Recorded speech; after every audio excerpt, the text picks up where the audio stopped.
Bem-vindos, estamos transmitindo também através dos canais digitais da Cultura, no Facebook, YouTube, no aplicativo Cultura Digital e no Twitter com a hashtag De Olho no Voto. Antes de passar a palavra a vocês, já dando ali as boas-vindas e agradecendo a participação, vai chamar uma reportagem aqui. Os candidatos à presidência votaram hoje pela manhã. Fernando Haddad, do PT em São Paulo, e Jair Bolsonaro, do PSL, na zona oeste do Rio de Janeiro. O candidato do PSL à presidência, Jair Bolsonaro, votou no Colégio Municipal Rosa da Fonseca, na Vila Militar, na zona oeste do Rio, por volta das 9h17 da manhã. Ele chegou acompanhado da esposa. O esquema de segurança montado na zona eleitoral da Vila Militar, em Deodoro, onde o candidato Jair Bolsonaro vota, foi diferente do primeiro turno. Ele foi reforçado com grades e um aparato maior do Exército. Horas antes do começo da votação, o local passou por uma varredura em busca de bombas e outros explosivos. O capitão do Exército entrou na escola pela porta de trás. Após a votação, ele tentou sair pela entrada principal da instituição, acenou para os seus apoiadores, porém, com o tumulto, ele foi obrigado a retornar para a área interna do colégio e sair pelos fundos com forte escolta policial. Ao deixar o local, Bolsonaro foi ovacionado pelos cariocas, deixando em êxtase seus eleitores ao acenar com metade do corpo para fora do carro. Panelaços nas varandas.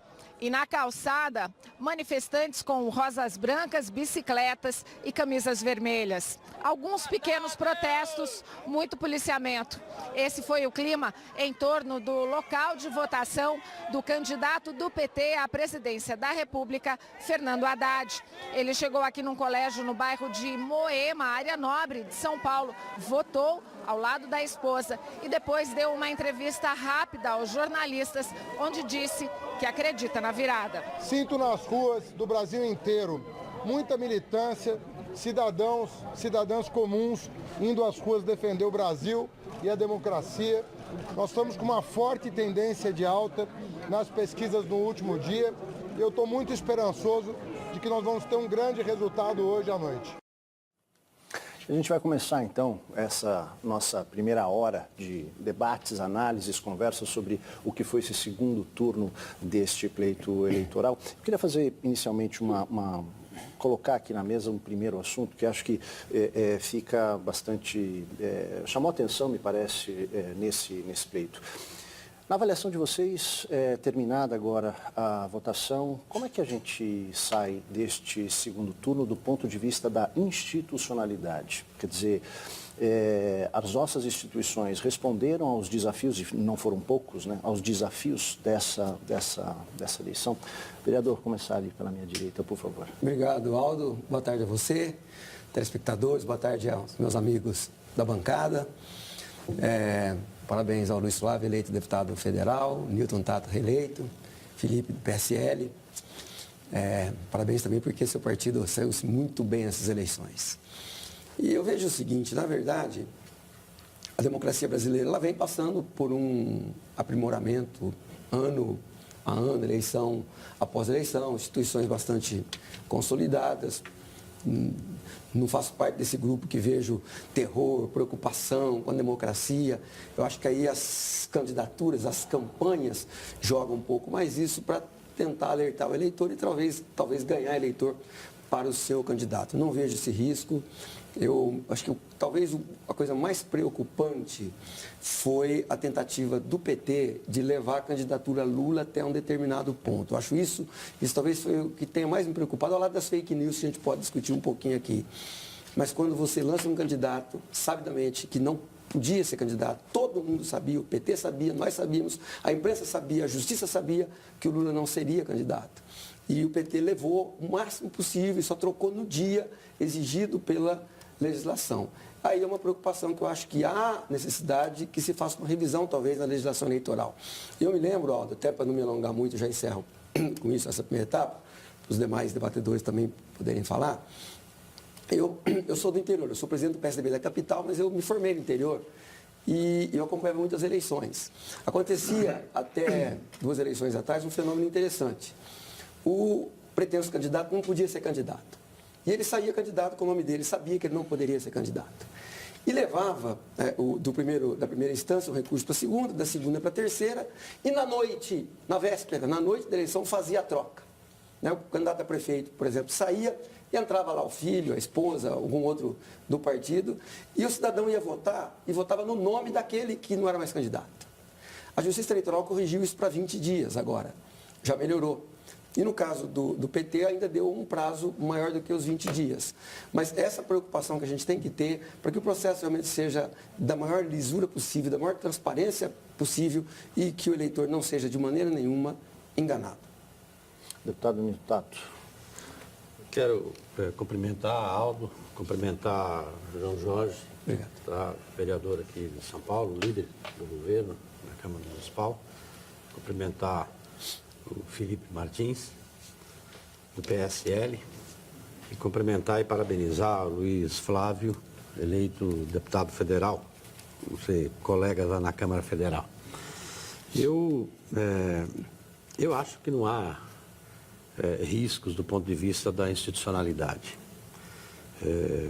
A gente imaginar, e aí eu queria inclusive parabenizar o Haddad por ter feito uma campanha, principalmente agora no segundo turno, e principalmente na última semana, que fez um processo de mobilização muito grande, envolvendo amplos setores da sociedade, para se colocar claramente em defesa da democracia.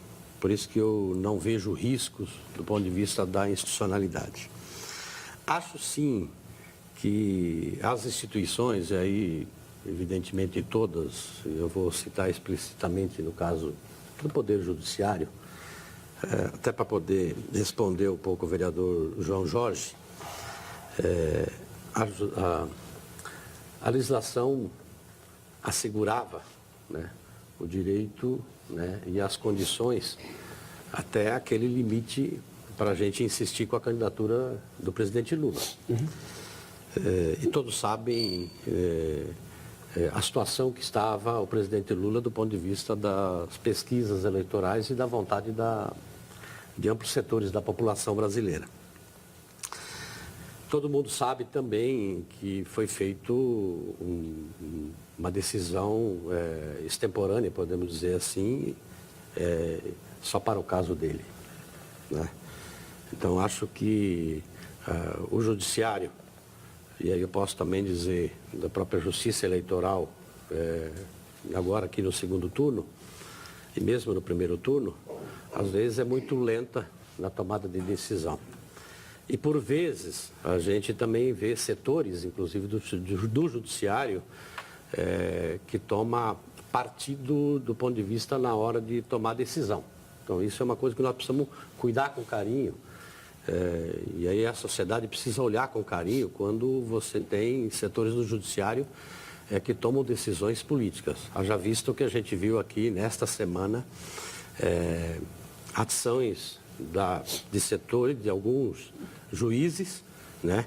E ainda a Polícia Federal foi lá atender a decisão dessa Justiça Eleitoral, invadindo, por exemplo, várias universidades que estavam lá expressando pensamento e não posicionamento político-eleitoral, tá? Então, para a gente entender que também dentro das instituições nós precisamos olhar com carinho e cuidar com carinho para que isso não ocorra. Acho que essas eleições, ela teve um grau de polarização muito grande, evidentemente, porque são projetos de país, projetos de nação completamente oposto daquilo que se propõe, entendeu, para o futuro. Por isso, dessa divisão, então isso acho que é natural. E isso requer, entendeu, da gente cada vez mais fortalecer essas instituições que zelam, né, que zelam por esse processo eleitoral. Então, a justiça eleitoral também precisa ser zelada e precisa ser tratada com carinho, tá? E precisa ser aprimorada para poder dar respostas com mais rapidez. Ainda só para terminar, a gente viu aí publicado na grande imprensa, especificamente no caso da Folha de São Paulo, da forma como foi, que pode ou não, né? Isso é uma questão ainda a ser avaliada com o tempo, as eleições no primeiro turno ter tido uma forte influência daquilo que é chamado de fake news, né? Ou de ter usado o sistema, né, do Zap, né? Para fazer campanha eleitoral, e a denúncia é que que foi utilizado caixa 2. Então a Justiça Eleitoral, fica ruim a gente ter um resultado de uma eleição e que depois a Justiça Eleitoral vir apurar, entendeu? Se por acaso isso se configurou como caixa 2, e se por acaso sair vencedor aquele que utilizou caixa 2, como é que você faz? Né? O tempo da justiça... O tempo da justiça, entendeu? Pode atrapalhar. Então, isso nós precisamos cuidar com carinho para que tenha agilidade e maior controle. Deputado, sua avaliação. Ok. Boa tarde a todos. Boa tarde, Aldo, que preside esse nosso trabalho. João Jorge, vereador do PSDB, capital, prazer imenso estar aqui com você. Newton Tato, deputado federal, nosso colega, somos colegas agora do PT, estamos lá em Brasília. Felipe Martins, secretário de Assuntos Internacionais do PSL. Prazer imenso estar com todos vocês. Do ponto de vista institucional, e essa é a questão que o Aldo coloca, o que nós temos é o seguinte: as instituições nossas estão todas quebradas. Quebradas. O povo não confia mais em nenhuma instituição. Não confia no executivo, nem no legislativo, muito menos no judiciário. Portanto, o dever agora de recuperação de imagem é da própria instituição. Cada uma vai ter que fazer o seu esforço de ser uma instituição que dê credibilidade para a população. Hoje, a justiça particularmente, o Supremo, então, está na lona. A imagem do Supremo está na lona. Não se confia no Supremo, muito politiqueiro. Nós não queremos juízes politiqueiros. A justiça, eu fui juiz 15 anos, juiz tem que ser imparcial e convencer da sua decisão as partes com argumentos razoáveis. É só isso que se espera de juiz. O TSE é uma fake news. O TSE é a maior fake news que esteve agora neste ano. Porque não apurou nada até o primeiro turno. Nada. Nem as fake news cruzadas. Tanto houve fake news pró-Lula, como pró-Haddad, como houve fake news pró-Bolsonaro. Todas aconteceram. Agora tem até pesquisas, o número. O que o TSE apurou? O presidente do TSE veio e diz: vamos combater fake news. Não vai ter. Agora nós vamos em cima. Tudo fake news o que ele falou. Ele falou fake news. É mentira o que o TSE fez alguma coisa. Agora tomaram um susto e para o segundo turno começaram a tomar algumas providências. A comissão constituída pelo TSE para cuidar desse assunto nunca se reuniu antes do primeiro turno. Então não pode uma instituição prestar este serviço público para a população. Porque Justiça e o TSE são a garantia da lisura do pleito. O que nós queremos? Pleito limpo. E quem ganhou, ganhou. Acabou. Urna é isso. Então tá mal o TSE, péssimo o TSE, precisa recuperar a tua imagem. Vamos juntos. Se quer trocar ideias, estou aqui disposto a trocar ideias com vocês. Tenho muito que sugerir, posso apoiar o TSE, mas tá mal. O Supremo tá horrível. Lava Jato em primeiro grau, cumpriu o seu papel, o povo confia. A maioria do povo confia, mas tem também muitos problemas a Lava Jato.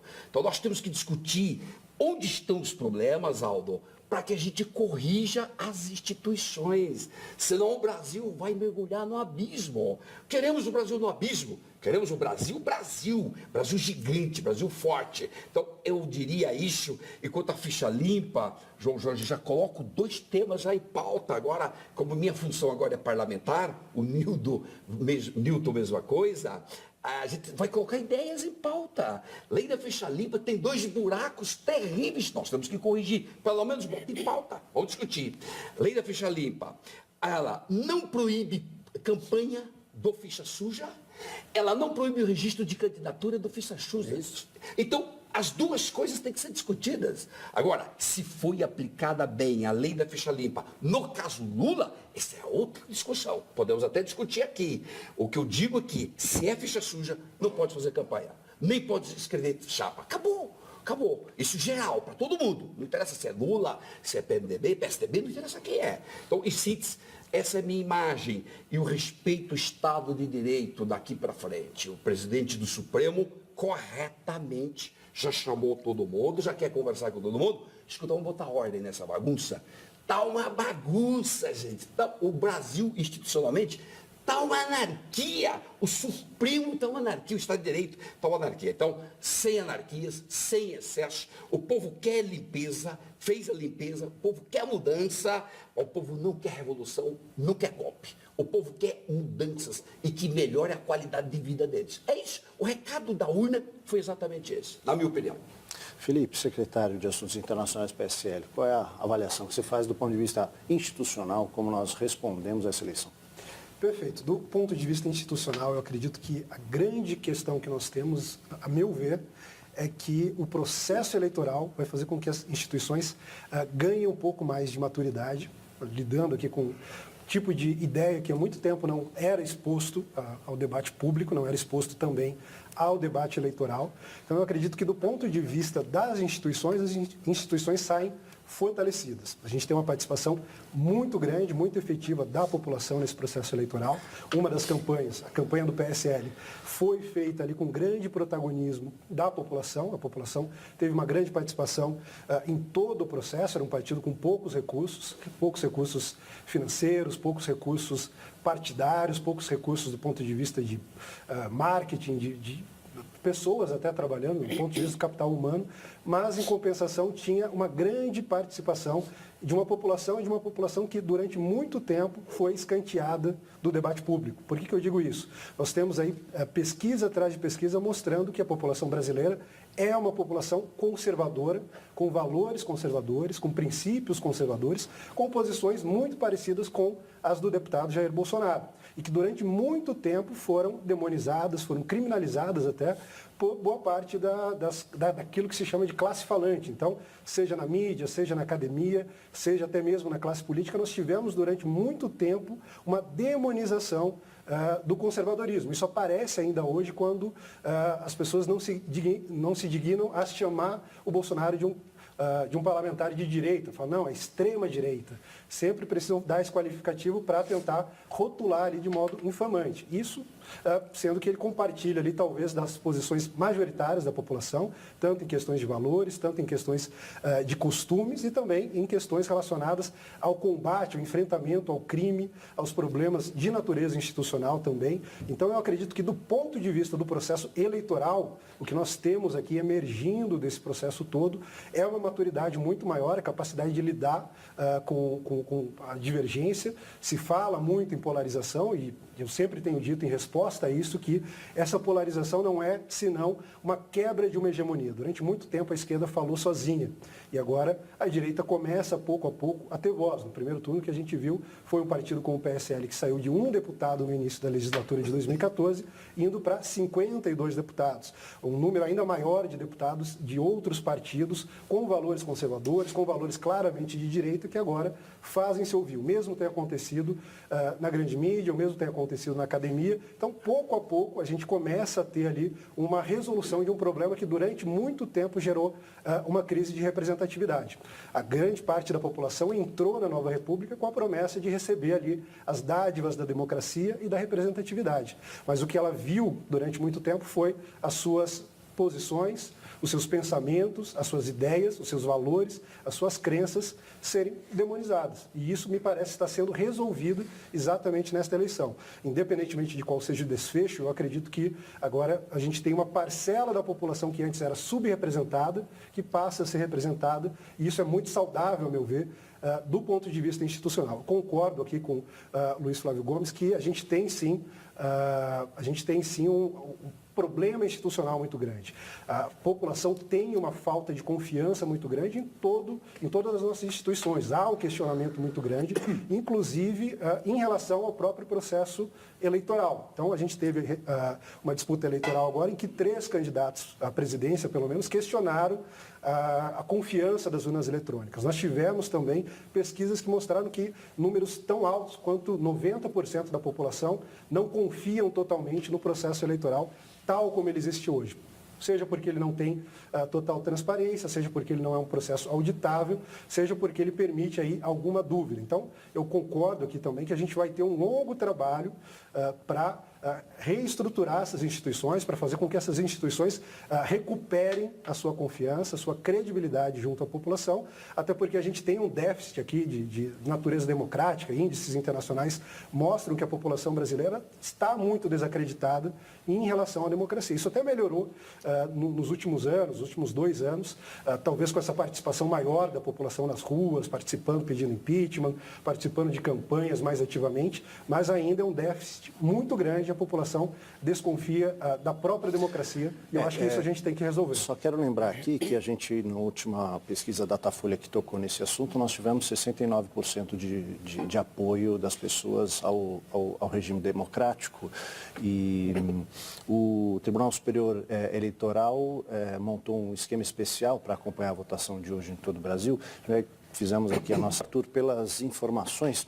Vamos seguir aqui com a nossa conversa. Então, só reforçando para você que está em casa, os dados, a apuração e a contagem dos votos, a gente só vai começar a divulgar depois das 19 horas por causa do fuso horário. O estado do Acre e algumas cidades do Amazonas ainda estão com 2 horas e aí estes números da presidência serão divulgados só depois desse horário, mas os estaduais já começam a ser divulgados e daqui a pouquinho, assim que o TRE enviar esses dados, nós vamos trazer aqui para vocês. Eu queria propor uma outra questão aqui. Vocês não acham que faltou debate a respeito justamente de propostas concretas, uma discussão programática nestas eleições e ficamos muito em relação, discutindo, debatendo coisas, enfim, como democracia, como, enfim, né, essas questões, assim, de um lado propostas um pouco mais radicais, do outro enfrentamento não a questões concretas do ponto de vista da economia, né, como recuperar, afinal de contas nós temos 12.700.000 desempregados no país. Vou começar desse lado agora. Luiz, por favor, você. Sim. Foi um debate bastante vazio, muito mais pessoal, ataques pessoais do que propostas. Por exemplo, o que é que o eleito vai fazer para enfrentar 13 milhões de desempregados? Começa por aí. O que é que o eleito vai fazer para continuar com a justiça funcionando contra os ladrões que estão nos roubando 600 milhões por dia? Que é a grande ladruagem, a grande roubalheira. O que é que os candidatos vão fazer para combater esse povo? Que é um povo muito poderoso. Tem que combater muitas empresas poderosas, tem que combater alguns políticos, um ou outro ainda. Então, o que é que vai fazer? Educação. Educação em período integral para todo mundo até os 18 anos de idade. O que é que se pensa sobre educação? Como é que nós vamos educar todo esse povo para tirar o Brasil do subdesenvolvimento e levar o Brasil para o desenvolvimento? Então, temas como esses, educação, temas como combate efetivo à corrupção, terminar a limpeza de corruptos. Cadê? O que eles vão fazer? E a própria economia. A economia está nas mãos do posto Ipiranga, chamado Paulo Guedes, se ganhar o PSL, ou estará nas mãos do PT, mas de qualquer maneira, como é que nós vamos enfrentar? Reforma da Previdência, reforma tributária e os gastos públicos, que é uma reforma fiscal que nós estamos precisando. O Brasil gasta hoje 6% mais do que arrecada. Como é que nós vamos enfrentar isso? Vai cortar gastos? De onde vai tirar esses gastos? Vai tirar gastos de saúde e educação? Vai deixar o povo sem saúde, o povo sem educação? Esses são os temas. Esses temas cruciais não foram enfrentados. Faltaram debates, eu diria, Aldo. Não talvez propostas, porque a gente lê os programas dos candidatos, até que alguma coisinha eles falam. Proposta houve. Faltou debate em torno disso. Colocar na rua, né? Colocar isso na rua. Você concorda, Tato? Eu concordo que esta talvez seja a campanha que teve menos debate político das campanhas presidenciais, por exemplo, que eu acompanhei. A gente não teve a oportunidade, principalmente no segundo turno, de você ter os dois candidatos frente a frente debatendo as grandes questões que estão colocadas aí do ponto de vista do desenvolvimento para superar os grandes problemas que afligem a maioria do povo brasileiro. E os grandes problemas, elas não estão só relacionadas por a questão de valores morais, tá?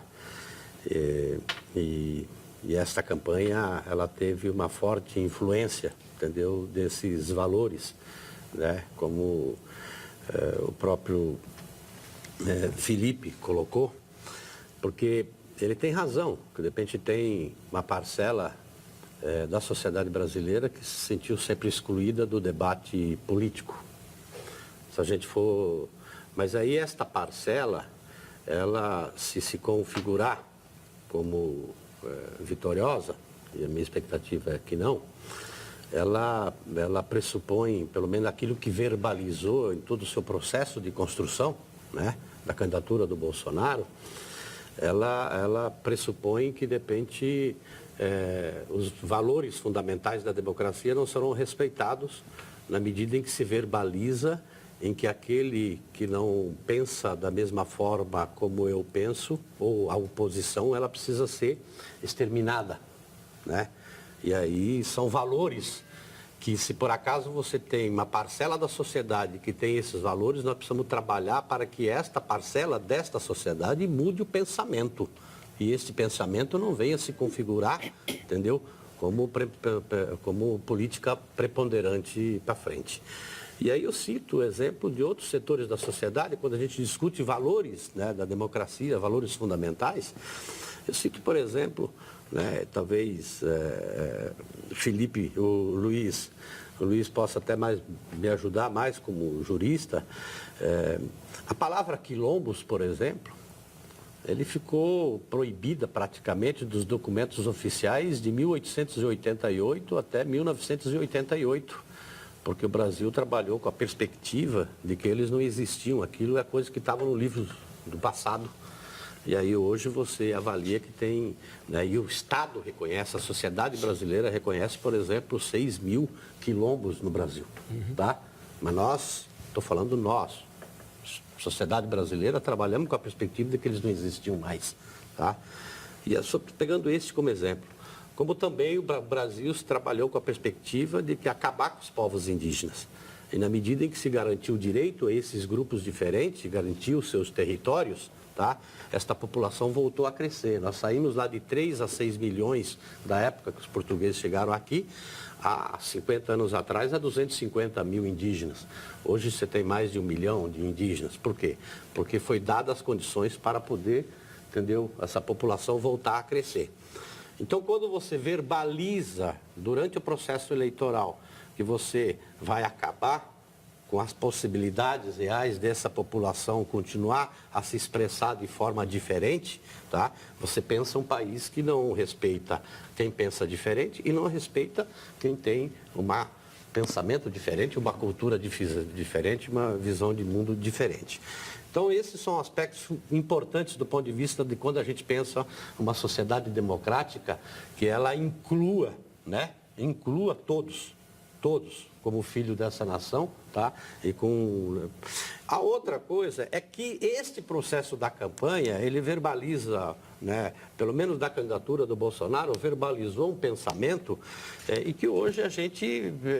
eu fico preocupado. Eu estou falando que fico preocupado, por exemplo, há 10 dias atrás eu recebo uma liderança indígena lá da cidade de Guaíra, entendeu? Onde o prefeito, as autoridades locais, né, as lideranças locais, entendeu, estavam se juntando para poder invadir a terra indígena e resolver pelas próprias mãos, porque a FUNAI declarou naquela área como indígena. Esta semana mesmo, né, eu tive que ligar, inclusive, lá para o ICMBio, porque os técnicos do Instituto que vai cuidar contra o desmatamento lá em Itaituba, no Pará, entendeu? A polícia do estado, inclusive, não quis acompanhar mais os técnicos. Por quê? Porque os madeireiros lá da região, os grandes fazendeiros da região, estão se armando e falando que no dia seguinte à eleição, entendeu? Se por acaso o Bolsonaro ganhar a eleição, eles iam para lá e queimar todos os equipamentos e matar, inclusive, os técnicos. Por isso que foi determinada a Força Nacional ali também. Então, fizemos pressão para que a Força Nacional fosse lá.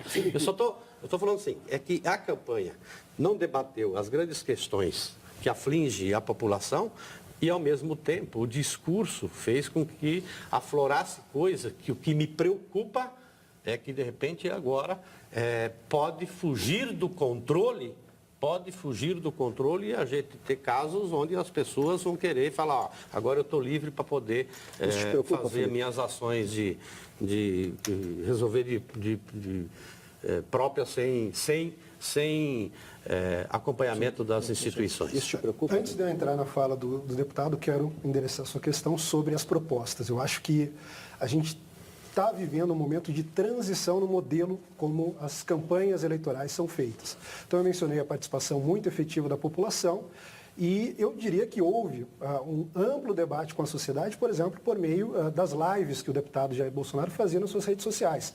Eram lives que imediatamente tinham ali 4 milhões de pessoas, audiências talvez maiores do que muitas televisões, do que muitas emissoras de rádio, e ele conseguia expor. Então ele fez ali todos os dias, diariamente, expondo esses assuntos, evidentemente porque ele estava preso a um home care devido a uma tentativa de assassinato. Mas aí, Felipe, desculpa te perguntar, assim, te interromper, para te perguntar isso. Quando a gente usa esses novos mecanismos que as redes sociais nos permitem, a gente, quando fala, cada um de nós, dentro das suas redes sociais, fala com a sua própria bolha, né? Então, nessa medida, você não tem a possibilidade do questionamento e do debate. Depois que os médicos liberaram o candidato Jair Bolsonaro desse tempo no período de resguardo, ele também não aceitou participar dos debates e se comunicou com o seu eleitorado de uma maneira extremamente eficiente e produtiva através das redes sociais. Mas, em alguma medida, isso não acaba excluindo justamente essa questão do questionamento, do debate, da troca de ideias? Olha, eu acredito que não. Eu entendo quando se fala sobre bolhas, mas eu vejo que o próprio deputado Jair Bolsonaro, um candidato que saiu de 30 mil pessoas seguindo o Facebook dele, hoje expandiu isso para um número muito maior, conseguiu fazer com que a mensagem dele chegasse a um número muito maior de pessoas do que qualquer outro candidato no primeiro turno e expandiu significativamente exatamente pela aceitação da população desse modo de fazer campanha e de debater esses temas. No primeiro turno, ele participou de todos os debates enquanto havia essa possibilidade. Depois, ele teve preocupações de natureza de saúde, ele sofreu uma tentativa de assassinato e depois de segurança. Nós vimos aqui no início do programa imagens dos dois candidatos indo votar. O candidato Jair Bolsonaro com forte esquema de segurança, sem nenhuma possibilidade de exposição, até mesmo a apoiadores, enquanto que o Fernando Haddad muito mais tranquilo, tendo contato ali, porque isso mostra até mesmo de onde vem exatamente a ameaça. Ele sofreu efetivamente um ataque, não está no campo das hipóteses. E aqui eu entraria até na fala do deputado, que quando ele fala sobre exterminar adversários, exterminar a divergência, não é bem isso que eu vejo. Eu vejo isso, por exemplo, ocorrendo na Venezuela, eu vejo isso ocorrendo em Cuba, eu vejo isso ocorrendo na Nicarágua, eu vejo isso ocorrendo numa série de países que estão conectados institucionalmente, inclusive com o PT, via Foro de São Paulo. E o Lula, por exemplo, em 2010, celebrou o fato de que nós tínhamos apenas candidatos de esquerda. Ele falou, olha, é uma maravilha que o Serra é um candidato de esquerda, Dilma Rousseff é um candidato de esquerda. Então havia durante muito tempo, foi exatamente a minha fala inicial aqui, uma espécie de louvor à ideia de se excluir à direita do debate. E quando se usa uma série de rótulos infamantes, se apela, por exemplo, para o rótulo do fascismo, do nazismo, utilizando conceitos de ciência política como um mero porrete retórico, o que está se fazendo é exatamente isso. É interditar o debate, impossibilitar o debate e evitar ali que se fale sobre pautas, sobre propostas. E eu acredito até que foi por essa razão que a gente teve uma eleição muito mais pautada em questões metapolíticas, digamos assim, em conflito de cosmovisões, de visões culturais, de visões e perspectivas sobre qual os caminhos que a nação deve tomar, do que em pautas específicas. Ainda que o deputado tenha, como eu disse, exposto isso no seu programa, tenha exposto isso via internet, o que houve foi muito mais um conflito de visões de mundo. Uma visão de mundo que estava estabelecida, era, de certo modo, um consenso das classes falantes, e, de outro lado, uma visão de mundo que desafiava essa visão de mundo estabelecida e que ganhou ali um forte apoio da população. Falando ainda sobre as questões que o deputado trouxe, então, falando sobre os quilombos, sobre os povos indígenas. É interessante notar que o deputado Jair Bolsonaro contou com grande apoio. Ele teve o apoio explícito de vários desses quilombos, dos maiores, o Cafundó, por exemplo, em Salto de Pirapora, interior de São Paulo, enviou uma nota o apoiando.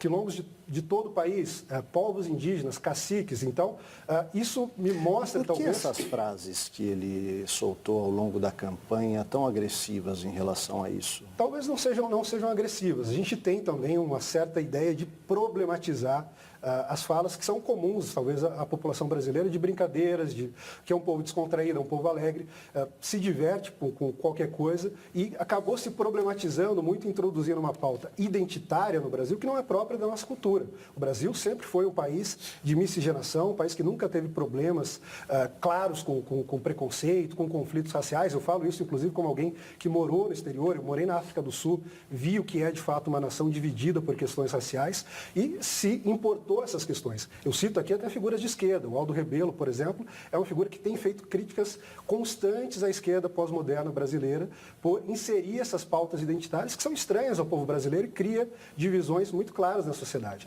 O povo brasileiro é um povo acostumado a brincar, a se relacionar com qualquer grupo étnico, sequer pensa em categorias étnicas, porque isso nunca foi próprio da nossa cultura. Durante muito tempo se tentou instrumentalizar isso para substituir, de algum modo, a população brasileira e adotando aí essas minorias, essas políticas que geravam, de fato, uma divisão e, como toda divisão, demanda ali uma certa intermediação dos poderosos. Então, dava um poder maior a quem estava no poder, que efetivamente era o PT. Isso está sendo questionado, isso está sendo derrubado, e eu acredito que parte disso é tratar todo o assunto com mais leveza, se permitindo brincadeiras, sem problematizar. Eu acho que aí que está um ponto principal, assim, que todos entendam, portanto, já que é assim que você trata, que os discursos de ódio não passaram de brincadeira.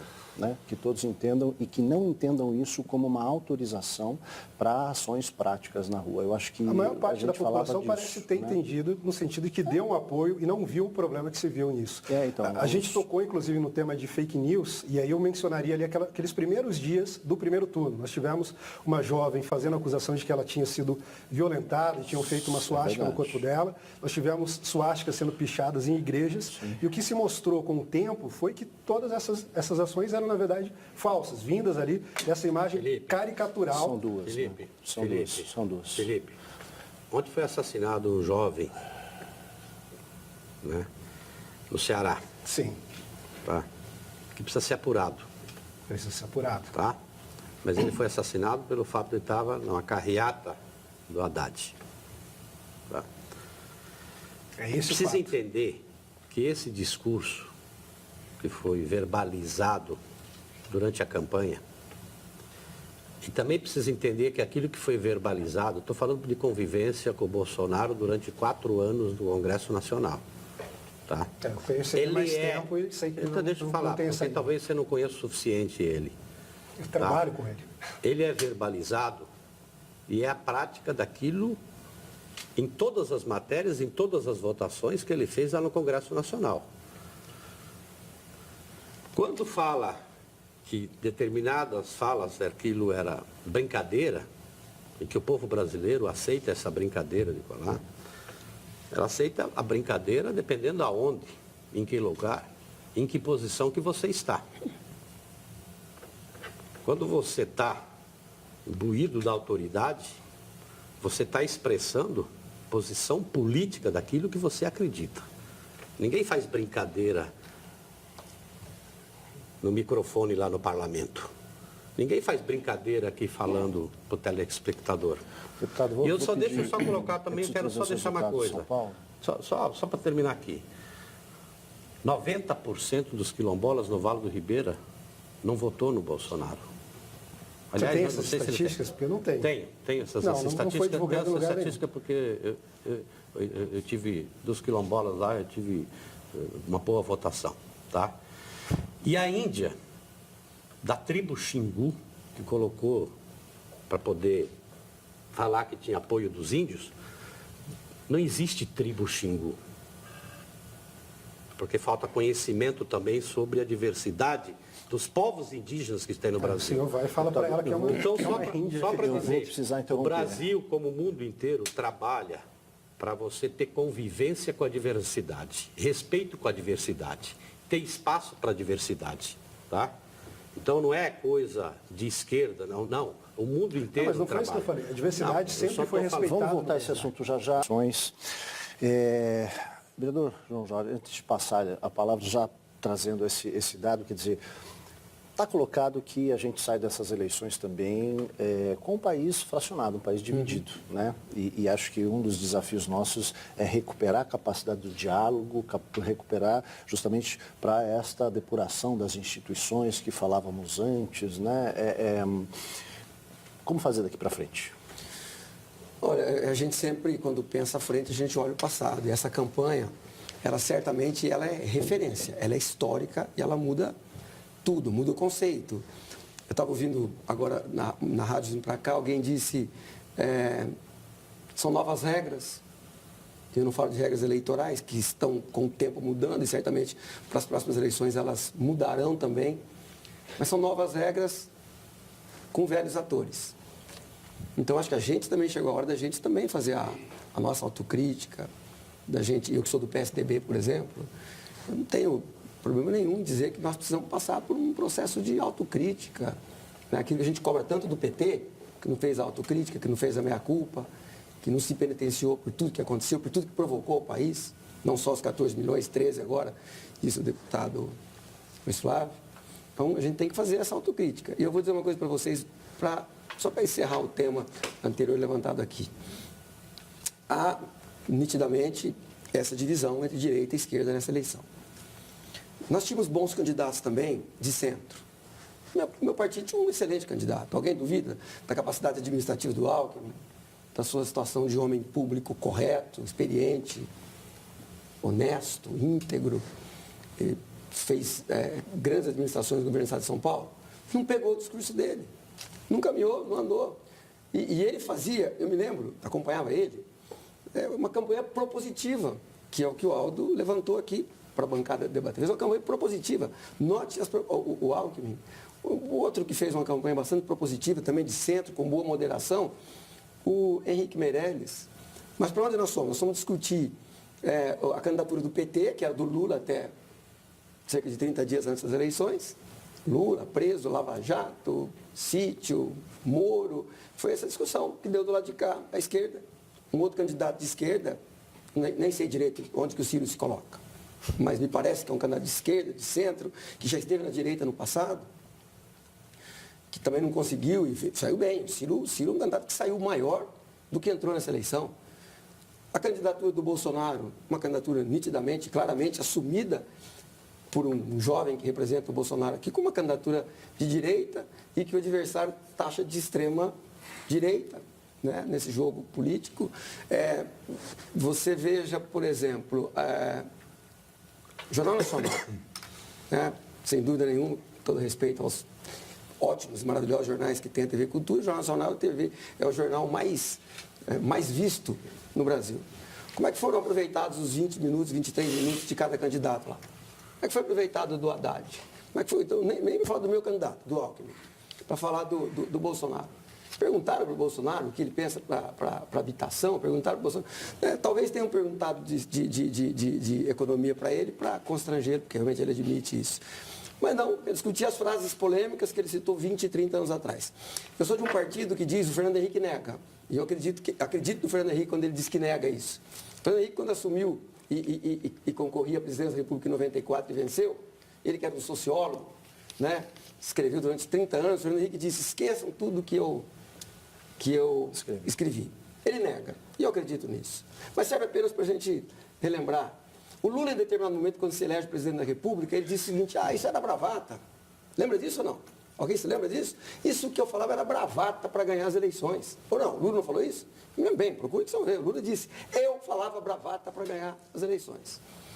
E eu acho que nem anjo e nem demônio, mas eu, desse ponto, pactuo com o Felipe aqui. Eu sou vereador na Câmara Municipal e eu vejo uns jovens, vejo com alegria. Eu que me coloco como PSDBista, no centro do espectro ideológico, O PSDB tem essa facilidade, hora conversa com a esquerda, hora conversa com a direita, e o eleitor não queria também isso nessa eleição. O eleitor queria um pouco mais de ensino, não? Queria um pouco mais de firmeza, ou mais à esquerda, ou mais à direita, mas posições mais contundentes. Mas eu vejo na Câmara Municipal que chegaram alguns jovens, por exemplo, um deles, meu amigo do DEM, que é o Fernando Holliday, assumido de direita, com um discurso agressivo de direita, um discurso duro, agressivo, contundente. E eu vejo que ele, de vez em quando, pega o pessoal mais à esquerda de surpresa. E, às vezes, os mais velhos da Câmara, os vereadores mais experientes, chegam para o Holliday, que é um menino de 21 anos, Holliday, maneira, calma. Eu falo, Holliday, não maneira, nem calma, você tem 21 anos, você acredita no que você está falando? Acabou um pouco, eu digo para meus amigos mais à esquerda, mais petista, mais PSOL, mais PCdoB, acabou aquele monopólio, eu acho que é isso que queria dizer o Felipe aqui, acabou aquele monopólio da esquerda, que era de uma militância mais combativa, mais agressiva, mais aguerrida. Acabou. Hoje a direita tem também. E eu vejo isso de maneira saudável. E não vejo essa demonização tal. Hoje eu discutia com meus filhos na hora do almoço, por exemplo, né? Alguns em casa. A gente tem isso também. Em casa hoje o debate. Como é que vamos fazer? A gente não concorda nem com essas posições mais radicais, nem de extremada, de extrema-direita do Bolsonaro, tampouco com o que o PT fez para o Brasil. Como que nós vamos fazer? E eu dava o exemplo do Trump.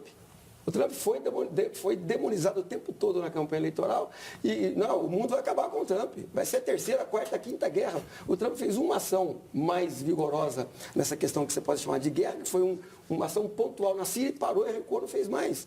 Ou seja, o que nós imaginávamos? Então, calma, sem esse terror todo que estão propagando, até porque, como eu disse do Fernando Henrique, como eu disse do Lula, quando o Bolsonaro, se ele vencer as eleições e realmente confirmar isso, é lógico que aí sim, Felipe, você que trabalha com ele, é lógico que não é mais aquele Bolsonaro que está lá na casa dele, de bermuda, com um celularzinho, falando, não é mais. É alguém que vai ter que pensar que quando ele falar, o Itamar Franco fazia isso de vez em quando. O Itamar Franco cometia uma responsabilidade de falar uma bobagem lá, no dia seguinte, bolsa, dólar despencava. Ele é presidente da República, vai ter que pensar muito bem cada passo, cada palavra que vai falar. E eu acredito que ele é experiente e vai falar sobre isso. Bom, finalmente, para encerrar, quando vem agora, e aí vai uma crítica também de alguém que acompanhou o processo como um todo, nesse segundo turno, agora de maneira um pouco mais isenta, eu estava voltado para a campanha do João Dória, nosso candidato a governo do Estado de São Paulo, e na presidência nós acompanhamos apenas. E claro que o Dória deu apoio dele ao Bolsonaro. Mas o Haddad vem agora, no finzinho da eleição, na última semana da eleição, com uma proposta concreta, proposta. Eleito, vou abaixar o gás no dia 1º de... baixar o preço do gás no dia 1º de janeiro. Vou aumentar o salário mínimo no dia 1º de janeiro. Vou aumentar o Bolsa Família no dia 1º de janeiro. E vou aumentar o salário de aposentados no dia 1º de janeiro. É claro que isso é uma medida extremamente populista. É lógico que ele não vai fazer. E se ele fizer isso, ele vai estar cometendo as mesmas irresponsabilidades que dona Dilma Rousseff cometeu para se reeleger presidente da República. Quebrou o Brasil. Afundou o Brasil. 14 milhões de desempregados. Então, eu acho que propostas têm que ser sérias e quando elas forem propagadas e propaladas, que tenham, por exemplo, fundamento econômico, que saiba de onde vai sair o dinheiro, não uma medida dessa populista como tal, que talvez tenha sim dado um aumento agora eleitoral para ele no final e que vamos ver qual às 19 horas a gente vê o que vai dar, mas eu espero que o próximo presidente da República, finalmente, para encerrar essa minha fala, me perdoe aproveitar que eu só tinha falado no começo do programa, mas mais grave do que desrespeitar o candidato é desrespeitar o eleitor. Aquele que vai sair vencedor terá recebido pelo menos 50% mais um dos votos. E pode ser mais, pode ser 55, 60. Respeite o cara que foi o candidato vitorioso, mas respeite, sobretudo, aquele que elegeu. Não é alienado, não é burro, não é desinformado. Ele escolheu, o eleitor brasileiro escolheu. E se escolheu, está escolhido, tem que ser respeitado. Respeite seu eleitor, saiba respeitar o eleitor, como qualquer democracia madura que pretende que seja a democracia brasileira. A gente está caminhando para uma democracia madura, né? Elegemos, esse será o nosso 8º presidente, né? Enfim, que não seja uma democracia maduro, né? Que não seja uma democracia mas maduro mas não que no seja... sentido só ideológico, não. Nós precisamos maduro amadurecer. no sentido militarizado. Cuidado. Sim. Nenhum nem outro. Cuidado. meio termo, centro democrático, espaço está aí, Jorge, o espaço está aí, ó, para um centro democrático. Sem exageros.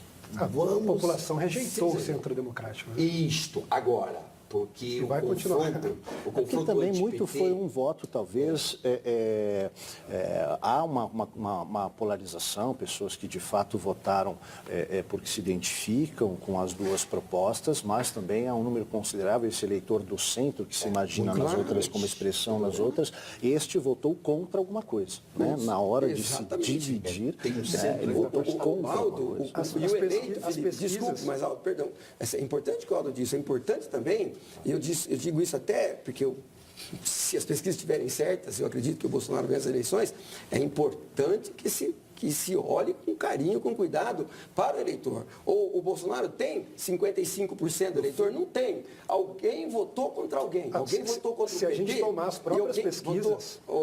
É importante... Desculpa. Por que é importante o segundo turno, Felipe? Para o candidato que está mais extremado, não estou aqui nem de maneira pejorativa chamando a esquerda de extrema, nem a direita de extrema. Mas é importante, o Bolsonaro já trabalhou na suavização do discurso dele nesse segundo turno.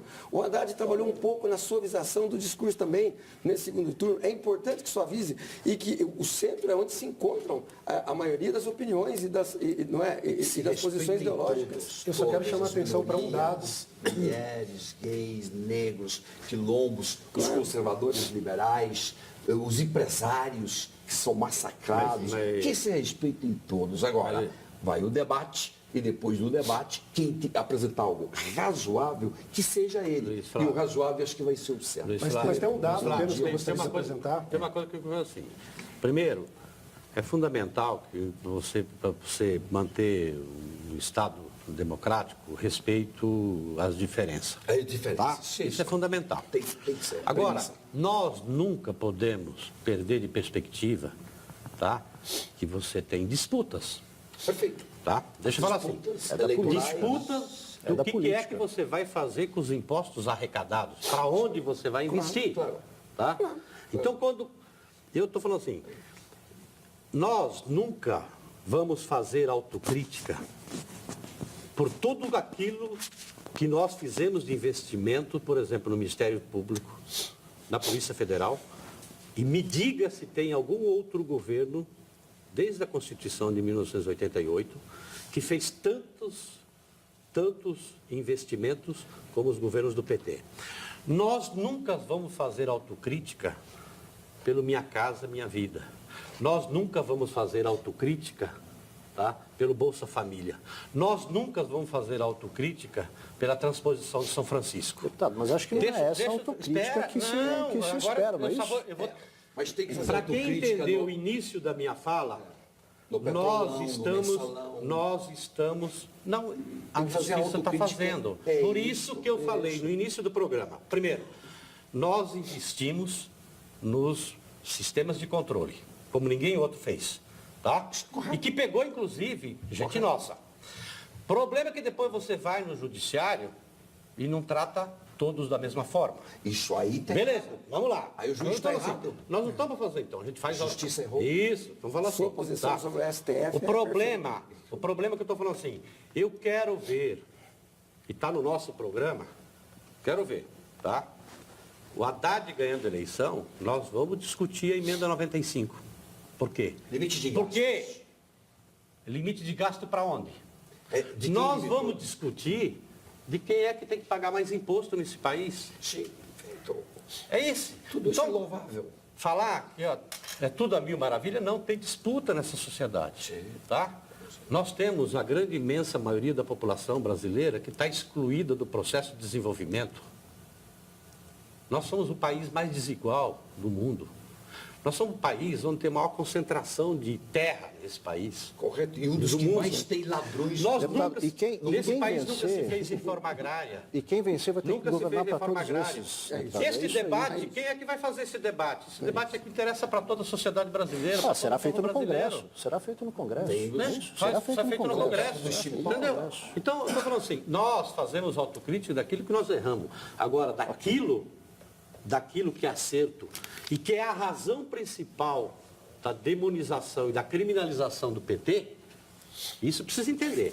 A razão principal da demonização e da criminalização do PT são pelas coisas boas que o PT fez.